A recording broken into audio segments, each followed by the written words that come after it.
Olá mais uma vez, amigos.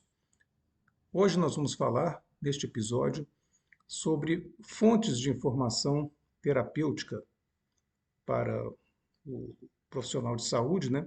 Além do estudo de artigos publicados, né? Além daqueles disponíveis através da pesquisa clínica. Então, o título dessa pequena palestra é Além dos ensaios clínicos, problemas com outras fontes de informação. Então, vamos começar com anúncios em revistas médicas. Em revistas médicas impressas, não é incomum encontrarmos propagandas de medicamentos, por exemplo, muitas vezes de página inteira ou até de duas páginas, uma ao lado da outra, né? Esses anúncios são frequentemente utilizados por médicos e outros profissionais de saúde, né? Mas nós devemos ter em conta que eles têm um valor científico limitado, já que frequentemente contém dados, números, texto e gráficos enganosos. Quem considerou esses gráficos e essas informações enganosas? Três pesquisadores, Wilkes, Doblin e Shapiro, fizeram uma avaliação sistemática de 109 anúncios farmacêuticos publicados em revistas médicas. Eles verificaram que esses estudos erroneamente identificavam as drogas anunciadas, né, como superiores ou de escolha, né? Esses anúncios frequentemente continham vieses, citações inadequadas de estudos relevantes e tópicos e gráficos também enganosos. Em segundo lugar, as conferências médicas, né, os congressos médicos, né? É muito comum que o profissional de saúde compareça a congressos médicos ou a conferências médicas mais pontuais, né, patrocinadas pela indústria, né, pelos laboratórios. Ziegler, Liu e Singer, por exemplo, avaliaram sistematicamente a exatidão de informações sobre fármacos fornecidas pelos representantes de laboratórios em conferências médicas e encontraram que 11% das afirmações feitas não correspondiam à realidade, eram inexatas. Simpósios médicos financiados pelos laboratórios também são comumente publicados em muitas revistas boas, né, com, obviamente, a ressalva de que aquele artigo ou aquelas informações são de responsabilidade da indústria e não dos participantes do congresso, né? Mas geralmente eles focam muito em um único medicamento. Segundo Beryl, Galbraith e Rennie, esses simpósios praticamente nunca, né, são submetidos à revisão por pares, que é o que acontece no artigo científico publicado, né? Outro problema é que eles usam nomes comerciais das drogas, estão introduzindo um viés a favor daquele laboratório específico, né? Muitas vezes tem títulos também que podem ser considerados enganosos ou que induzem a erro, né? E algumas vezes promovem indicações que ainda não foram formalmente aprovadas pela FDA ou pela nossa Anvisa, né? E o que falar dos cursos de educação médica continuada? Muitos deles são financiados comumente pela indústria farmacêutica e acabam sendo uma fonte potencial de recomendações terapêuticas também para o profissional de saúde. Mas o profissional de saúde tem que estar atento de que há a possibilidade de que esses cursos contenham vieses favorecendo as medicações da empresa patrocinadora. E com isso, o padrão de prescrição de medicação dos médicos pode ser desfavoravelmente afetado.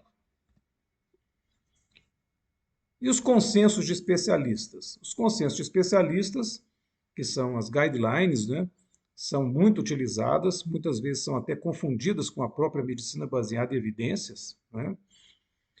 O profissional de saúde pensa, se eu estou seguindo as guidelines, eu estou praticando a medicina baseada em evidências. Não está totalmente correta, entretanto, essa informação. Por quê? Porque o grande problema dos consensos de especialistas é que eles podem não fornecer as evidências mais recentes. Frequentemente existe um hiato temporal entre a publicação das evidências científicas e a ocorrência desse encontro de especialistas para formularem consenso, não é? Então, Antman e colaboradores, por exemplo, compararam meta-análise de tratamentos para infarto agudo do miocárdio e recomendações e artigos de revisão sobre o tratamento agudo e a prevenção secundária do IAM. O que eles encontraram? Que em 5 de 6 ocasiões, nas quais os dados publicados já haviam revelado a eficácia de tratamentos para redução de mortalidade no IAM, houve um atraso de vários anos antes que os especialistas consistentemente recomendassem essas terapias. Então, seguir as guidelines não significa que o profissional de saúde não deva estar sempre atento às últimas meta-análises publicadas, às revisões sistemáticas de qualidade mais recentes, né? Tem que se utilizar de todos os métodos disponíveis para estar o mais atualizado possível com relação à medicina baseada em evidências. Agora nós temos o problema da experiência prévia do médico, né, que é muito utilizado, obviamente, né, na clínica, né? Mas tem vários problemas. A experiência pessoal, né? A memória seletiva, por exemplo, ela tende a fazer com que o profissional se lembre daqueles pacientes que melhoraram e que considere que aqueles que não voltaram ao consultório é porque melhoraram, mas nem sempre é isso que aconteceu, né? E também essa memória seletiva leva o médico a convenientemente esquecer daqueles pacientes que não melhoraram, né? Como naquela música da Barbra Streisand, Memories, né? Sempre nós achamos que o passado é mais colorido, né? Foi mais fácil do que o presente, né? Ou até mesmo do que o futuro, justamente por causa da nossa memória seletiva. Nós tendemos a lembrar das coisas positivas do passado. Também o médico tende a evitar o último desastre, baseado na sua experiência própria, né? Por exemplo, se esse médico tratou um paciente com minoxidilina para acne e o paciente então teve uma séria reação de hipersensibilidade, é provável que esse médico passe a evitar o uso de minoxidilina para a acne, embora ele saiba racionalmente de que a probabilidade de que aconteça um outro desastre como esse é muito baixa. Mas isso é do ser humano, né? Tentar evitar o último desastre que teve um impacto emocional, né?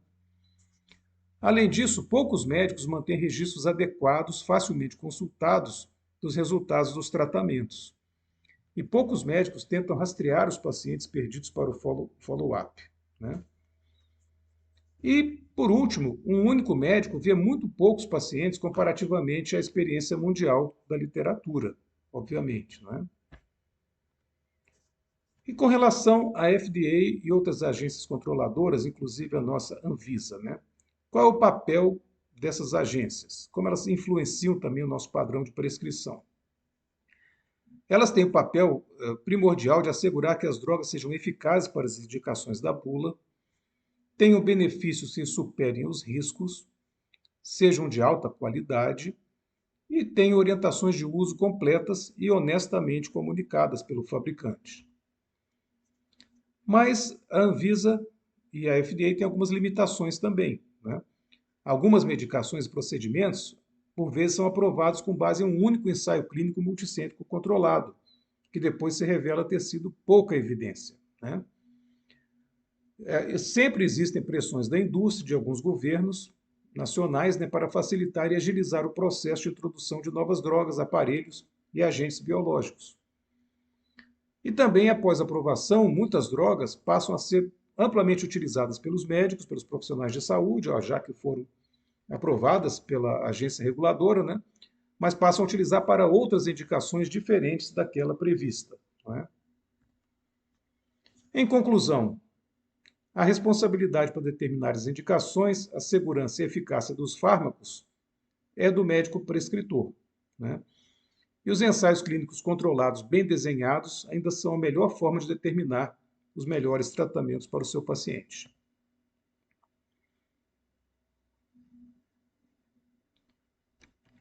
Muito bem. Então, aqui nós encerramos mais um episódio, né, dessa nossa conversa sobre a medicina baseada em evidências e análise crítica dos ensaios clínicos.